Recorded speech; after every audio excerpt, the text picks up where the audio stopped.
how Nelson Mandela came to work with F.W. de Klerk to end apartheid. The end of apartheid in South Africa is considered one of the most significant events in modern history. The end of this oppressive system is credited to two men, namely Nelson Mandela and F.W. de Klerk, who were both awarded the Nobel Peace Prize in 1993 for their contributions towards the end of apartheid. South Africa held its first universal elections in 1994 from 26 to 29 of April. The ANC won the election with 62%, while the National Party only received a full 20%. However, the question remains, did de Klerk deserve to share the same glory as Mandela in relation to ending apartheid? We will also discuss both de Klerk's role in ending apartheid and Mandela's role in ending apartheid, as well as the reasons for de Klerk's actions. De Klerk clung to the view that apartheid was intended to address the complexity of South Africa's diversity. In his statement before the Truth of Reconciliation Commission in the late 1990s, he protested the international assignation of apartheid as a crime against humanity in 1973. Even before his release in 1990, Mandela began negotiating with the government to end apartheid. Through those negotiations, he helped prevent a bloody civil war. Mandela went on to become the country's first democratically elected president. In 1991, 2 years after he became president of South Africa, F.W. de Klerk, who died at the age of 85, secretly met with Nelson Mandela at Teynhuys, the president's residence in Cape Town. The negotiations were where they for the first time had to trust each other. They both agreed on wanting to bring the nation together and form a non-racial society. Good day, my name is Charlene Struble, student number 193092. Today I will be discussing de Klerk's role in ending apartheid. F.W. de Klerk played a significant role in the ending apartheid in South Africa.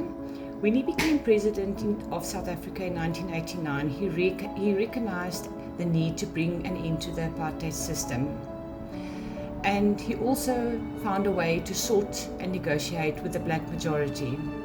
One of the most significant contributions was the release of Nelson Mandela from prison in 1990 after 27 years of imprisonment. This act of goodwill really helped to build trust between the government and the African National Congress, also known as the ANC, and paved the way for further negotiations to end apartheid.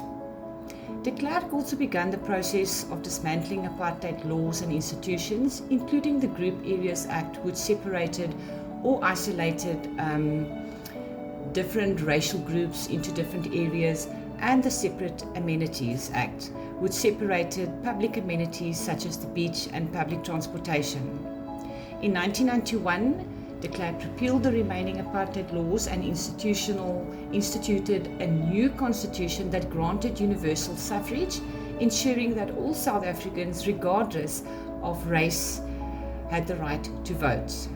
This allowed for the first democratic elections in 1994, which marked the end of apartheid and the beginning of a new era in South Africa history. De Klerk's contributions to ending apartheid was significant and cannot be overstated. He was willing to take political risk and make concessions to negotiate a peaceful and democratic transition to a new South Africa.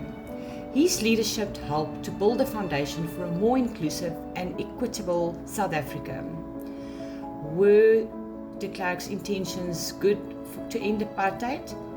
Yes, in my opinion, it is generally accepted that F.W. de Klerk's intentions to end apartheid were good.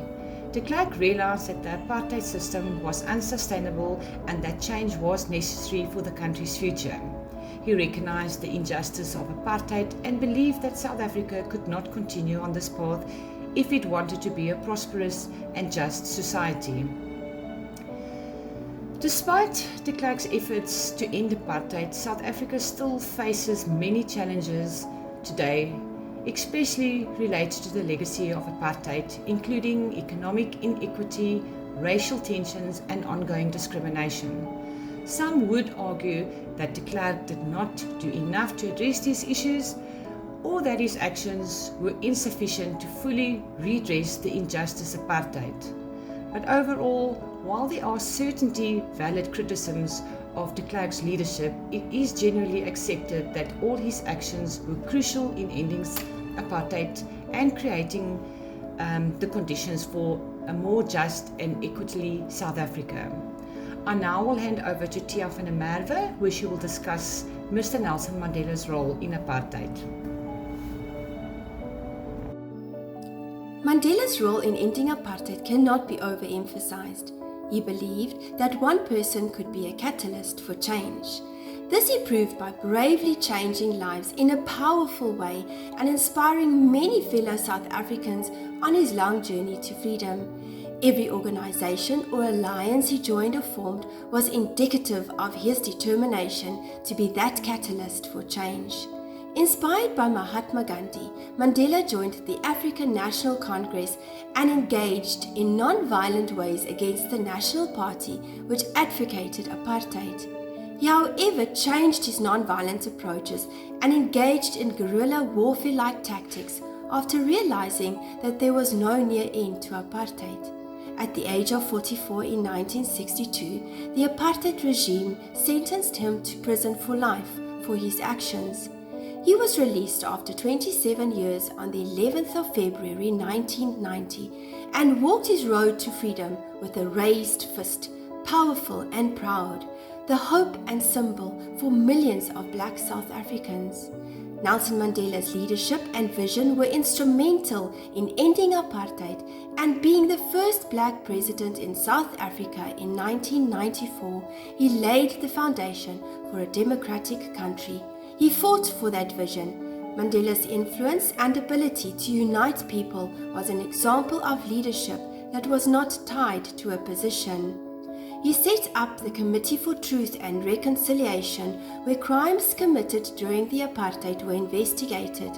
He convinced his fellow ANC leaders that even though one may never forget one's past, forgiveness is the important key to unifying divided people. Mandela believed that Ubuntu is the way of living. Our strength lies in being together, binding us all to one another despite our differences. Barack Obama rightfully said during Mandela's eulogy, he not only embodied Ubuntu, he taught millions to find that truth within themselves. Nelson Mandela was that one catalyst who made a change. Thank you. Hello, my name is Annika Smith. My student number is 193106. Frederick William de Klerk, known as F.W. de Klerk, was a South African politician who served as state president of South Africa from 1989 to 1994 and as deputy president from 1994 to 1996. As you already know, the role de Klerk played in ending apartheid, here are the reasons why he ended it. After Botha resigned in 1989, de Klerk replaced him, first leader of the NP and then as state president. Although observers expected him to continue Botha's defense of apartheid, de Klerk decided to end the policy. He was aware that growing ethnic animosity and violence was leading South Africa into a racial civil war. His decision to end apartheid was a significant step towards the country's transition to democracy. In his speech to Parliament on 2nd February 1990, he announced the unbanning of political organizations, including the African National Congress (ANC), and the release of Nelson Mandela from the prison after 27 years of incarceration. De Klerk's decision to end apartheid was a bold move that earned him praise from around the world. However, some scholars argue that de Klerk's role in ending apartheid was overrated. Gregory F. Houston, in his article Frederick William de Klerk, the pragmatic peacemaker, argues that de Klerk was a pragmatic politician who recognized that the apartheid system was unsustainable and ending it was necessary to preserve South Africa's stability. Houston argues that de Klerk's decision to end apartheid was driven more by self-interest than a desire to bring about racial equality. De Klerk realized that the apartheid system was no longer economically viable, and ending it was necessary to secure the country's economic future. So in conclusion, while both F.W. de Klerk and Nelson Mandela played significant roles in bringing about the end of apartheid in South Africa, there is evidence to suggest that Nelson Mandela's contribution was more significant. Nelson Mandela spent 27 years in prison for his struggle against apartheid and was able to convince his fellow ANC leaders to embrace reconciliation and forgiveness rather than retribution.